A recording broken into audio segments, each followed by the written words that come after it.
அனைவருக்கும் வணக்கம். இன்னைக்கு நாம பார்க்க போற வீடியோன்னு பாத்தீங்கன்னா செல்வம் பெருக கிரிவல சோட்சமம். வாங்க இன்னைக்கு அதை பத்தி தெரிஞ்சுக்கலாம்.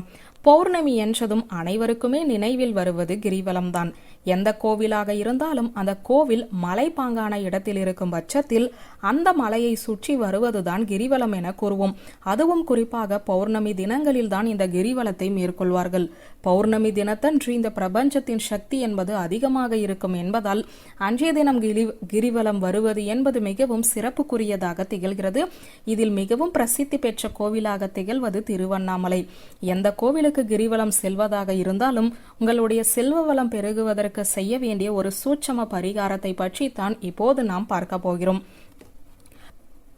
பௌர்ணமி என்றாலே அம்மன் ஆலயங்களிலும் சிவபெருமான ஆலயங்களிலும் மிகவும் விசேஷமாக பூஜை வழிபாட்டு முறைகள் நடைபெறும். இதோடு மட்டுமல்லாமல் மலைப்பாங்கான கோவில்களில் கிரிவலம் வரும் பழக்கமும் இருந்து வருகிறது. அதிலும் குறிப்பாக வெள்ளிக்கிழமையோடு சேர்ந்து வரக்கூடிய பௌர்ணமி என்பது மிகவும் விசேஷகரமாக திகழக்கூடிய ஒன்று. மகாலட்சுமி உகந்த நாளான வெள்ளிக்கிழமை வரக்கூடிய பௌர்ணமி தினத்தன்று நாம் எந்த முறையில் வழிபாடு செய்தால் நம்முடைய வாழ்வில் செல்வ வளம் பெருகும் என்றுதான் பார்க்க போகிறோம். பொதுவாக பலரும் பௌர்ணமி தினத்தன்று அருகில் இருக்கும் அம்மன் ஆலயத்திற்கு செல்வார்கள் அல்லது இரவு நேரத்தில் கிரிவலம் செல்வார்கள். இதில் குறிப்பாக திருவண்ணாமலை என்பது மிகவும் பிரசித்தி பெற்றது. இவ்வாறு நீங்கள் கிரிவலம் செல்வதற்கு முன்பாக வீட்டிலிருந்து கிளம்பும் போது ஒரு சிறிய பேப்பரையோ அல்லது கவரையோ எடுத்து அதில் உங்கள் வீட்டில் இருக்கக்கூடிய மஞ்சள் தூளை எடுத்து போட்டுக்கொள்ள வேண்டும். சிறிதளவு இருந்தால் கூட போதும். அதை அப்படியே மடித்து உங்களுடைய சட்டை பாக்கெட்டில் வைத்துக் கொள்ளுங்கள். பெண்களாக இருக்கும் பட்சத்தில் பர்ஸில் வைத்துக் கொள்ளுங்கள். இப்போது நீங்கள் வீட்டை விட்டு கிளம்பி கிரிவலம் செல்லலாம். கிரிவலம் முழுவதும் சென்று முடித்த பிறகு வீட்டிற்கு வந்து அந்த மஞ்சளை எடுத்து மறுபடியும் உங்கள் வீட்டில் இருக்கும் மஞ்சளுடன் கலந்து வைத்து விடுங்கள். இப்படி செய்வதன் மூலம் செல்வ வளம் நமக்கு பெருகும்.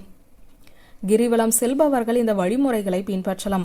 கிரிவலம் செல்லாதவர்கள் அல்லது செல்ல இயலாதவர்கள் எப்படி செய்யலாம் என்பதையும் தெரிந்து கொள்வோம். வெள்ளிக்கிழமை மாலை 6 மணிக்கு மேல் உங்கள் வீட்டின் மைய பகுதியில் ஒரு ஸ்டூலை போட்டுக்கொள்ளுங்கள்.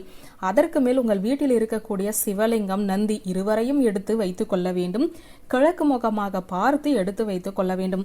அப்படி சிவலிங்கம் இல்லாத பட்சத்தில் சிவபெருமானின் படம் இருந்தால் அந்த படத்தை எடுத்து வைத்துக் கொள்ளலாம்.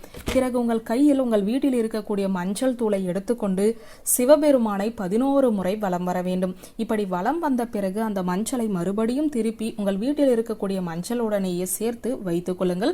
இப்படி செய்வதன் மூலம் செல்வ வளம் உயரும். கிரிவலம் செல்பவர்களாக இருந்தாலும் கிரிவலம் செல்லாதவர்களாக இருந்தாலும் பௌர்ணமி தினத்தன்று இந்த முறையில் சிவபெருமானை வலம் வர உங்களுடைய வாழ்க்கையில் செல்வ வளம் பெருகும் என்ற தகவலை கூறி இந்த வீடியோவை நிறைவு செய்கிறேன். நன்றி, வணக்கம்.